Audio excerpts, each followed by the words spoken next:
Ya memang komunikasi dengan istri itu perlu banget gitu. Perlu banget gitu. Komunikasi lah dengan istri. Gimana ya? Mbak, tolong saya bantu kata saya teh. Ini gimana ya?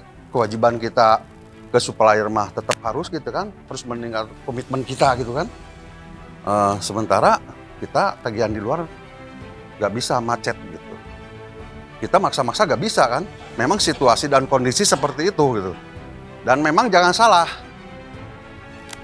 pengusaha tuh kalau ada sesuatu yang terjadi seperti itu, ada oknum sebagian pakai kesempatan gitu. Pakai kesempatan seperti itu. Nah, akhirnya kan kita tidak punya fondasi manajemen yang kuat.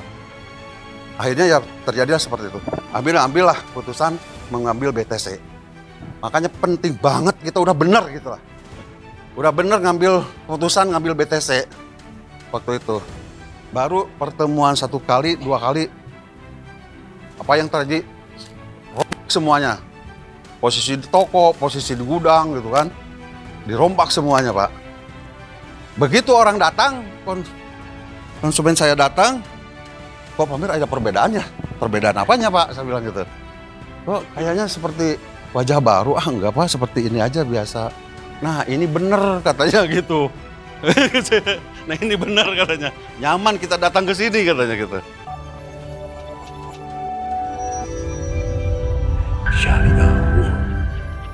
Bismillahirrahmanirrahim. Assalamualaikum warahmatullahi wabarakatuh. Mungkin yang di sini 90% udah mengenal saya ya kayaknya. Ini banyak senior saya juga, guru-guru saya. Saya dari Tasikmalaya ya, pengusaha di bidang alas kaki. Jadi seandainya ibu bapak perlu alas kaki yang namanya sendal, sepatu buat sekolah, buat olahraga, insya Allah saya akan siap menyediakannya. Bapak Ibu, saya boleh dibilang terlambat mengambil keputusan ya. Begitu ya Pak Ustadz. Waktu itu masih ingat saya diagnosa sama Coach Erik ke Tasikmalaya. Tahun berapa ya? 2018 kalau nggak salah. 2018 akhir betul. 2018 akhir terlambat ngambil keputusan, banyak dipikir-pikir gitu. Karena merasa saya sudah di zona nyaman gitu. Makanya MHBHB kemarin tuh cocok gitu. Saya sampai mengulang lagi waktu MHBHB bulan apa ya tahun kemarin tuh. Mengulang lagi. Karena apa? Karena merasa sudah zaman di zona itu, lah bisnis gini mah nggak usah pakai ini lagi lah gitu. Merasa aman gitu. Tahu-tahu kan perubahan zaman ini begitu cepat, begitu dahsyat gitu kan. Terutama begitu kejadian ada Corona. Saya sudah biasa gitu. Gudang saya waktu itu 3. Sudah biasa penuh di gudang itu sudah biasa gitu. Yang penting bisnis pikir saya barangnya ada, uangnya masih ada di saku, gitu aja. Gitu. Jadi itulah perlunya kita mengupgrade ilmu terus-menerus di situ. Jadi saya banyak ibroh aja, banyak ngambil pelajaran dari MTR ini. Sekarang MMC ya. Jadi waktu itu merasa zona nyaman, akhirnya enjoy aja di situ. Nah, terus dengan dalih meriayah umat gitu kan. Ini dulu nih. Merasa sok bisa gitu kan. Dengan meriayah umat, akhirnya perusahaan saya ditinggalin gitu. Tanpa ada SOP, aturan dan sebagainya. Tinggal begitu saja gitu. Nah, maksud saya apa? Menerangkan seperti ini, jangan sampai kita terjadi seperti itu gitu loh. Udahlah cukup dengan saya gitu. Nah, sayang ya istri saya nggak ada, udah pulang Bu. Saya bujangan Bu, bujangan ini.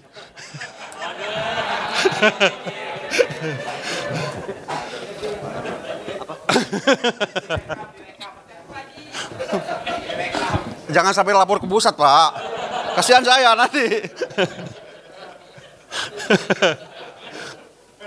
Nah, makanya saya terhenyak gitu kan.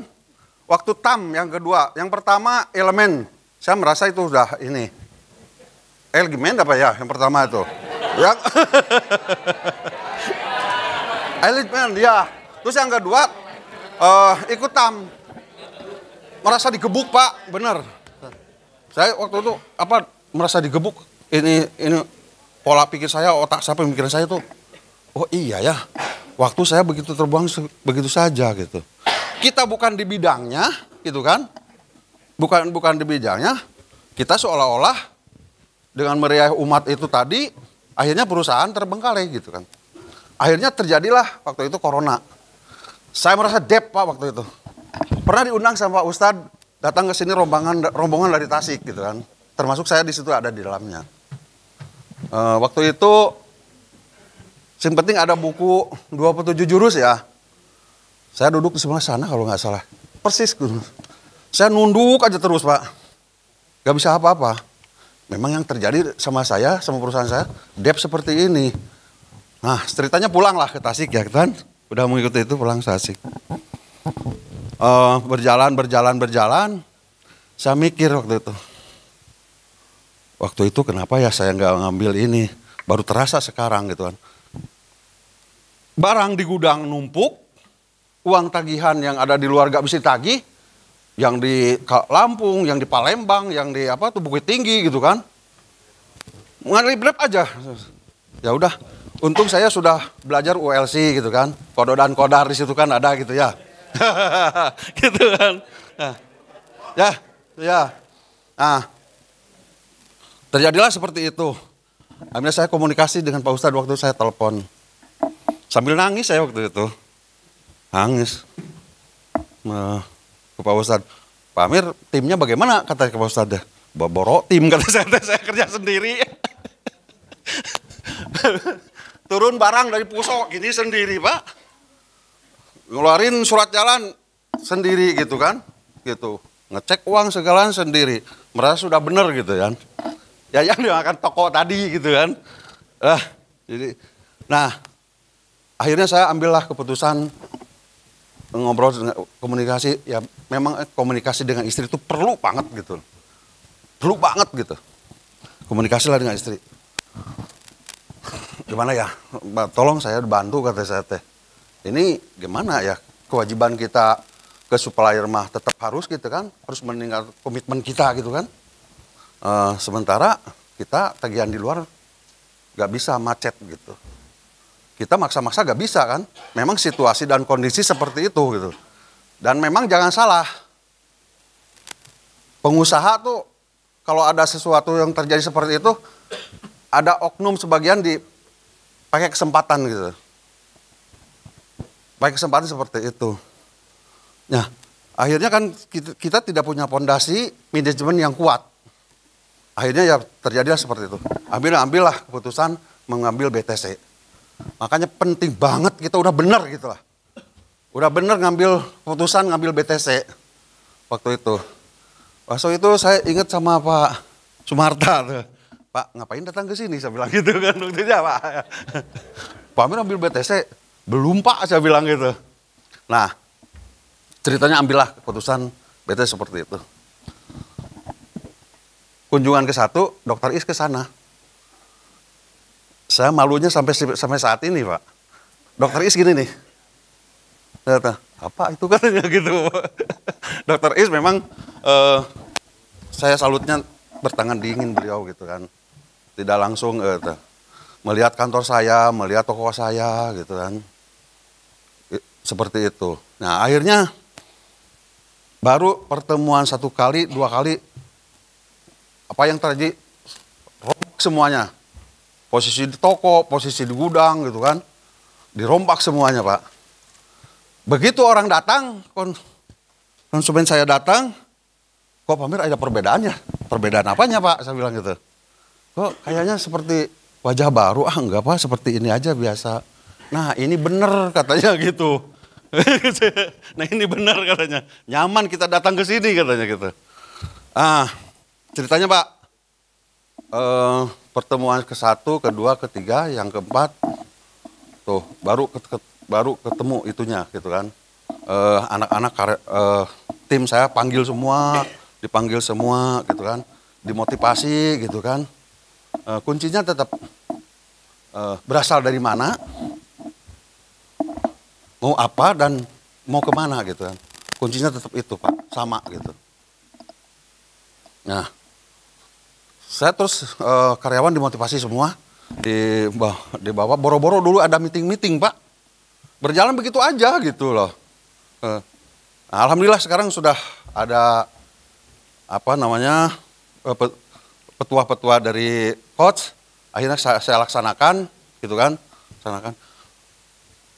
Waktu itu saya mengambil WTC pertama tuh bulan Juli, berarti 1 tahun lebih ya, 1 tahun lebih sebulan. Alhamdulillah Pak. Jadi saya dikunjungi Bu Dokter Karmono sama Bu Siti ya, waktu itu. Bu Dokter saya bilang gitu. Sorry Pak, sorry. Maklum ini di orang-orang senior pengusaha besar ya, ada nespesnya ya. Nah ceritanya dikunjungi sama Dokter Karmono, saya dimotivasi juga gitu kan. Nah ini perlunya kita persahabatan, perlunya kita persaudaraan, perlunya kita silaturahim. Saya dikunjungi waktu itu meskipun usia di bawah saya, tapi saya banyak ilmunya dari beliau gitu, Ibu Dokter Is. Cukup Ya. sekian Pak. Ada satu big win yang lupa saya. Jadi kita semuanya punya persoalan yang sama. Ketika anak-anak kita belum punya kegiatan yang jelas, kita berharap anak kita yang melanjutkan usaha kita. Nah, Kang Amir ini salah satu anak yang diharapkan masuk ke situ, nggak mau. Ya kita tahu kenapa nggak mau. Kalau suruh jaga toko kan nggak mau kan. Ya akhirnya kita mulai bentuk gimana sebuah korporasi. Kalau memimpin korporasi anaknya mau. Nah sekarang anaknya mau, sudah terlibat di bisnis Kang Amir. Kendati kita terus masih untuk naikkan. Beri peluang untuk Kang Amir Bapak sekalian.